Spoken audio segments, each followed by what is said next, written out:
Ndabasuje n'umugira amahoro, nizeye ko muguwe neza. Natwe mu Rwanda rwino turaho turashima Imana. Mbahaye ikaze rero ku ngingo y'uyu munsi, intambwe ya kabiri. Navuga ko ivuga ku kintu kijyanye n'ubwoba cyangwa si ubwoba bwandi bwo gusunwa cyangwa amarangamutima.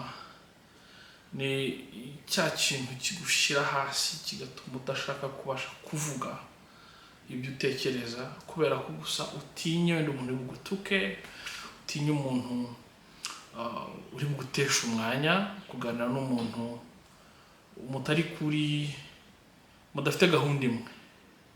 Wowe ukaza ushaka kubaka igihugu, wakaza agamije kugutesha umwanya, kugutuka, kukurangaza. Nicyo ngicyo. Ariko twibukiranye ubushize icyo twavuze ku kintu kijyanye n'umunyagitugu ushaka kwiba abaturage igihugu, uburyo abaremera ishyaka se, umuryango, ishyirahamwe, association, ikintu nk'icyo bahuriramo kubera agahinda bafite, kubera kubabara bafite, kubera guhangayika bafite, agafata amarangamutima akabizeza ko agiye kubirangiza, ko nafata ubutegetsi bazabirangiza. Abo nabo kubera agahinda baba bafite cyangwa kubera ihezwa baba barakorewe, kubera ibibazo byinshi baba barimo, babyemera gutyo. Noneho babona n'ibitagenda neza muri ya muvo mashyashya barimo, bakabura aho bavugira kubera ko batinya gusubira aho bavuye. Icya kabiri, baharezo babandi bari kurenganya abantu bakaba bati nibashya baracyari kujya. Twabivuzeho tuvuga ku Nkotanyi, burya abantu bamwe bagiye baziha benefit of doubt, bavuga bati ni abantu bashyashya bari kubabeshyira se, ubundi uwo muntu bishe hari intera hamwe nagende, ibintu nk'ibyo. Ariko birangira tubuze igihugu, birangira batangiye no kwica abantu nka Kizito. Ikintu nk'icyo. Uyu munsi rero turavuga kuri iyo ntambwe ya kabiri. Umwanditsi we yavuze ko ari nko kwica cyangwa gucecekesha amajwi y'inyangamugayo zishyira mu gaciro. Sinzi niba mwumva icyo kintu. Ni ukuvuga ngo ni nk'urupfu rw'abashyira mu gaciro, si ukubica. Ahantu gushyira mu gaciro bihinduka icyaha, ahantu kuvuga fact, kuvuga ibintu uko byagenze bihinduka ikosa. Byarangira babafana, babahuriga, za ntore, baba militante, babandi nyine bari muri ya muvoma, ya shyaka, wa muryango. Twabonye ko iyo utari kumwe nabo uhinduka umwanzi. Icyo bakorera kuri ino ntambwe ya kabiri, baza kurangaza abantu, baza guhindura amateka. Ukaza ugasanga ikintu kizwi cyabayeho kiri kuvugwa n'abantu bakibayeho, umuntu akaza akavuga ibindi biri complètement différent. Cyangwa n'umusaza, ni umusaza, ni Nkundabera ninde wa wundi ugize kuvuga amateka akatubwira za Nyabugogo na za Kingaho zavuye. Ushaka kuvuga ngo nta jambo afite muri leta, ariko ahabwa ijambo, sibyo? Ushaka kuvuga ngo nta kintu akora muri leta kizwi, birumvikana. Ariko iyo umuntu atangiye kuvuga ngo ni umuhanga utekerereza ingoma, witonde. Ntabwo iyo titire batubwira ko batayimuhaye, arayifite. Noneho kuza kutubwira ibintu by'intuza by'ubugoryi, kubera n'ubugoryi. Ntabwo buri zina rifite aho ryavuye bihuye n'uko ryitwa. Nimba ari Kibungo ngo yari ngo sinshaka murabizi ibyo ndi kuvuga. Abantu nk'abariya mudashobora kugirana ikiganiro cy'ukuri ngo mwicare muganire, kuko uriya arakuzanira fact zitabaho, mutangire mu negosiye kuri fact. Ibyo rero byica igihugu, kuko abantu bashyira mu gaciro batangira kugira ubwoba bwo kugungana n'abantu nk'agasuku. Aho umuntu utekereza ashobora kuza kuvuga ikintu, yavuga ikintu kubera ko atari muri wa muryango, za ntore zikamusimbukana, zikamucecekesha, zikamuhiryanya nawe natakinamufite, zikamwandagaza ku buryo agera akavuga atakwira nandagare reka nicecekere. Nubwo bwo batari kuvuga aho uyu munsi. ni ikintu kibi kuko bavuga ko ari ryo tangiriro, yego nyuma ya muvuma niyo fondasiyo yindi bikurikiye, nicyo kiba gikurikiye n'umusingi, nawo n'umusingi, kubera ko nyuma tuzabona ko abantu hano niho propaganda zitangirira, kubera ko nimba umunyagitugu abashaka kwandika amateka mashya abakeneye abantu bo kuza gutesha umutwe abari kuyavuga. Nuza kuvuga ibintu uko byagenze ukaza kwibutsa abantu ko mu Rwanda abantu barenganaga bigendeye ku turere kuruta uko barenganaga bigendeye ku moko, ukaba ufite fact kuko mu mashuri nimba Kibungo yose yaratsindishaga abantu 5, Ruhengeri igatsindisha 100, ibyo bintu bishobora kujya, ntabwo ari Kibungo babaga ari Abahutu gusa cyangwa Abatutsi gusa, ntabwo hari icyo bivuze ku bijyanye na regionalisme. None rero nimba umuntu ufite fact nk'izo atinya kuza ku Karubanda kugira atagira nibazo n'umuntu witwa Cyokere, wa musaza njye nikundira ariko nemera akagira ibintu byo gutiriganya byinshi, kubera ko njye mufata nk'umuntu uri ku kazi, simvuze ko bamutumye, kandi kuvuga ko umuntu wabaye inkotanyi ari umwana, umuntu wabaye inkotanyi ari muto wazirwaniye, niyo mpamvu bigeze kuri Kagame nyine yumva kari igitangaza, byo nta kibazo, ni uburenganzira bwe, ariko hari abantu batinya guhura nawe muri iyi mihanda kuko batinya ko abaha ibya ba nyina, aragutuka aho kugira ngo muganire, akavuga uti murajye kunyandagaza, reka nicecekere. Iyo tekinike ituma abantu bafite ibitekerezo, abantu bashyira mu gaciro, abantu b'abahanga, abantu b'abanyabwenge bahitamo guceceka kugira ngo gusa badaseba. Aho rero no hazingiye ikintu cya propaganda gikomeye, niho ubutegetsi buhera bwubaka propaganda, ejo tukazisanga igihugu cyaraminutse. Nongere mbibutse, igihugu ntabwo kigenda ku munsi umwe, ntabwo igihugu mu gitondo cyangwa kiragiye, no, twakibuze buke buke, abantu bagiye bubaka ibi bintu buke buke. Nibuka mu ngando, nibuka ingando, buri munyarwanda wese wagiye mu ngando byari gutegura ibintu nk'ibi ngibi, nta muntu gitanga igitekerezo ngo wenda ari cyo bataka, kugira ngo twabonye kuri Badrama, nongere mutangaho urugero, araza akavuga ibintu, agitangira kuvuga akivuga ikintu, aho kugira ngo tuvuge ku cyo avuze, tuvuge kuri uriya muntu yavuze waburi wirengero, mukaza kutwibutsa ko yakennye.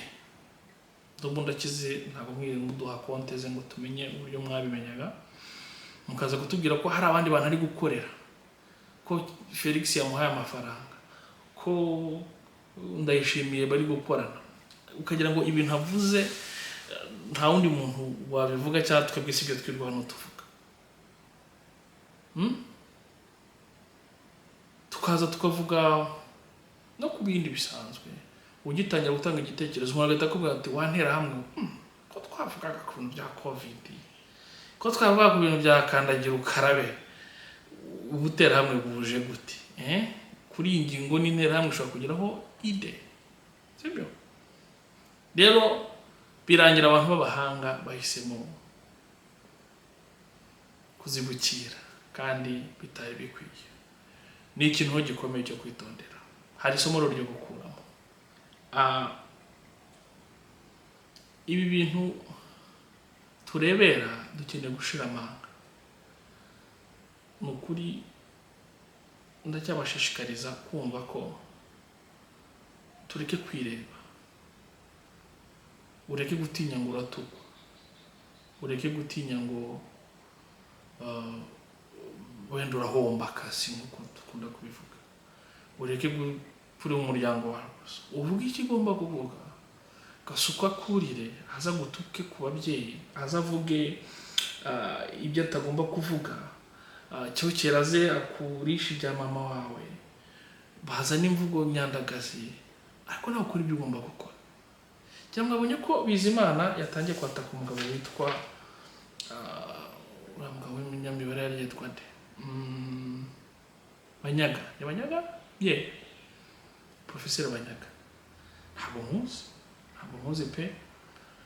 Ariko umuntu ufite titre nk'iri kandi twaba tuzi ko atabaga mu Rwanda mu gihe cya jenoside, kanima ndi kwibeshya ko numva ntibeshye. Impamvu ari kwataka ubu ushobora kuyihuza n'izindi twese tuzi, aho umuntu watinyutse kugira ikintu avuga yakurikiranwa ariko n'uwacecetse ntashyigikira aba bantu kandi akaba afite profile runaka,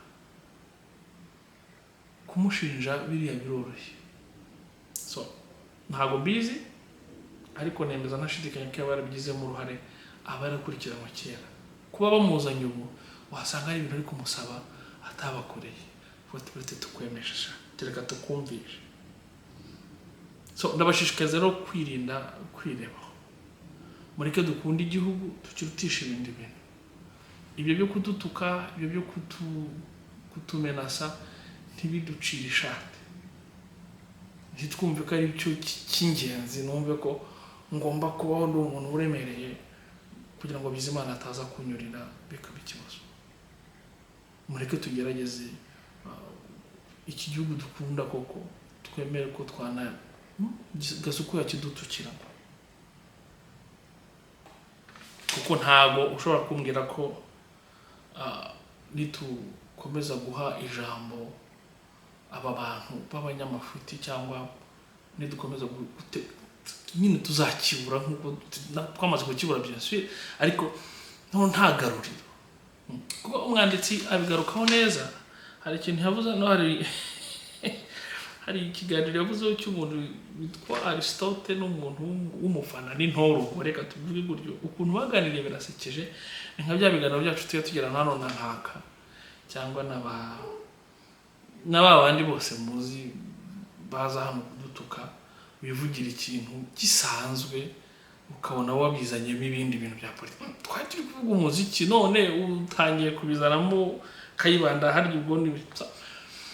Iki kintu, iyi tekinike muyimenye ko ari tekinike iriho kandi kibigamije ni ukudutera ubwo, ni ukugira ngo tudaseba cyangwa batavuga ibintu bikomeretsa abantu, noneho twebwe tukabeberekera bagakomeza bakikorera ibyabo.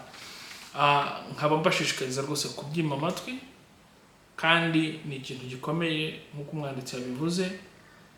Nayo ni fondasiyo ayubakira nk'uko yashinze Muvoma, noneho n'icyo kintu cyo kuza kwima ijambo abashyira mu gaciro, kwima ijambo abashaka kudibetinga, gusebya abahanga, kuza guhindura amateka, kwandika amateka macuri bihuza n'ibyo ni ikintu yubakiraho ubutegetsi bwe. Mureke tugisenye nimba dushaka koko kuzabona igihugu kigenga. Murakagira Imana, murakagira u Rwanda rwigengaho. Nuko uyu munsi nareshyaga mu gitaha tuzagana mu minsi 2 iri imbere, yenda gusa ni yo ivuga ikintu kijyanye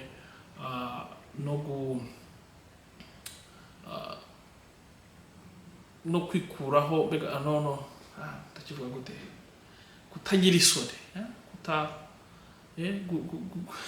gushira isoni, rega kunomaliza ikintu cyo gushira isoni atari ibyo gutukana gusa. Umuntu akarya ruswa, undaka akaza akavuga ibintu biterekeranye akumva nta kibazo, ahubwo tukabona Kagame niwo ya promotinze, akagufata urya ruswa akabigonera akagufunga, wakandika ibaruwa isaba imbabazi akagusubiza mu kazi. Muri icyo kintu bega gushira isoni muri rusange. Isoni tuzivuga ntimwumve ibitutsi gusa, mwumve n'izo ngero zindi z'ubutindi zigayitse ubundi umuntu w'umugabo, ubundi umuntu akubise urushyi imbere y'abantu ntabwo agakwiye kongera kugira ijambo muri abo bantu aba yasebye biba byarangiye. Ariko utuntu nk'utwo tumuntu w'umugabo yemera ko bamwita igifobagane akagaruka, mbega kurya karibwa n'akataribwa, reka mbivuge gutya. Mukomere, murakagira Imana, murakagira u Rwanda mwigengaho. Nuko uyu munsi nareshyaga, mureke dukunda igihugu cyacu kandi kizagaruka nitumara kumva ko utuntu nk'utu ni dutoya. Igihugu ntikigenda umunsi umwe, kigenda buke buke utuntu nk'utu ngutu ko tugenda tuduteranya tubyara ikintu gikomeye kikaba umuco, ukazasanga abantu mu myaka 20 igihugu cyabo ntibakikimenya, nta jambo bakikigiramo, ba bandi bumvaga bari kwibere nabo baratangiye kuriturwa. Mukomere, murakagira u Rwanda.